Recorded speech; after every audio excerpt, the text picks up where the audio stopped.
Shame the devil, because they are talking of a lot of things around. Oh, it's just a promise. We want to make it a reality. And I'm happy that the top most leadership of the ministry, they are here.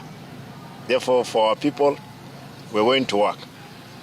We will continue going to State House if there is more work to be done. If there is more money, we'll go. Because finally you'll ask us, what did you do when others were getting into all these projects? We are now adding an additional 5 kilometers. We have seen part of the roads as the governor has seen. And don't tell the governor, the dream is a reality now. For us, we have been instructed to come down here, scope the works, do the designs. We take back to our CS. We are going to be funded and start work. This is a directive from the president that we need to sort out the congestion within this town.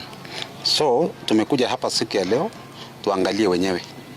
Tuangalie so that tukiwa Nairobi, tayari tuko na ile picha ambayo tunafaa kufanya ili tusuluhishe mambo ya congestion kwa hii town.